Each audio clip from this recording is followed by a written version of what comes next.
What's up YouTube? Capital G here, checking out a brand new Plant Link monster that just got revealed coming out of Lightning Overdrive. Feels like it's probably been almost 2 weeks since I've reviewed any cards on this channel, and then I didn't put out a video last Sunday, but fear not, I've got some content coming up very shortly. Anyways, this is Bing Helance's of the Samsaric Cycle. I probably butchered that name, but oh well. It's a monster that kind of reminds me a very lot of Firewall Dragon. It reminds me a lot of Firewall Dragon because it's the same attribute, light, and it's a link 4. You got the same exact link points, and you got 2,500 attacks. So yeah, if I didn't know any better, I'd say this was Firewall Dragon. But the summoning requirements are different. It requires 2+ plant monsters to summon. So maybe think about decks like, I don't know, Aromages or Spectres, some Valiant, stuff like that. Now, this card is very much like a Thunder Dragon, where you get to pick and choose between the first and second effects. You don't get to use both of them in a turn, but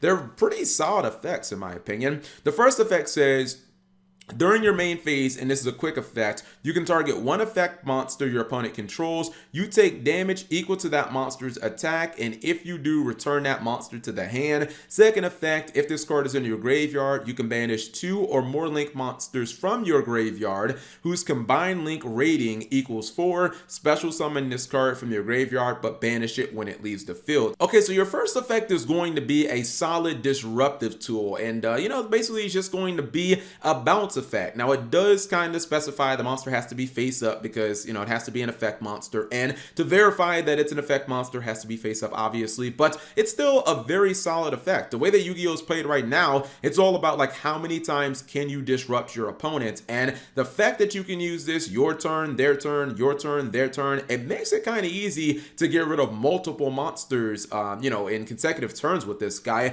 I'm not even really that bothered by the burn damage because if you're not bouncing, Dragoons and stuff like that, well, this card couldn't target Dragoon, but if you're not bouncing like these really, really big 3,000+ behemoth boss monsters, the life points are probably not going to matter. And even if you are bouncing those monsters that are 3k and up, you should be able to at least get this effect off twice. Now, when it comes to that second effect where this guy can basically reborn itself, I don't think you're going to be able to resolve that more than twice because you're probably going to have to, I don't think you can just hard go into this. You can't just have 4 monsters and go into it because then you wouldn't have anything in the graveyard to banish. You're probably going to need the link climb up. But a free reborn is a free reborn, and I think Virtual World is showing us right now with the Virtual World Shinshin, the Dark Law for the deck. I mean, I really have not seen that deck lose anytime they've just summoned Shinshin from the graveyard for free. It just feels like they're so far ahead of the opponent. They get this big disruptive monster back, and I don't even think, even if you were born this guy,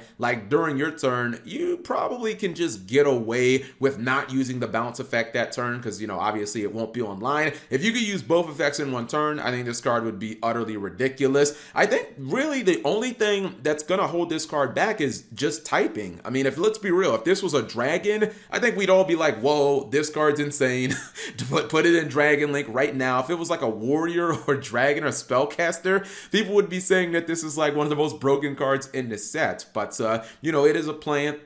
And plants have so many of their best cards on the FNL list, whether it be Glow Up Bulb or Dandelion. Spore used to be banned. I think Lone Fire Blossom was at 1. But hopefully Konami will give us new plant support in the future. Maybe something to, I don't know, expand upon Aromages or Sun Valiant or something like that. Because I think in a vacuum, this is a very strong card. I think the only major restriction of this card right now is the typing. And, if you do play this in Aromages, the life points are really not going to be a problem because, Aromages can gain tons of life points, and a lot of times they don't really have much to do with it. So, being able to pay for your first effect would definitely help. Anyways, whatever you guys think of this new Link monster, you leave that in the comment section below. Thank you guys for watching as always.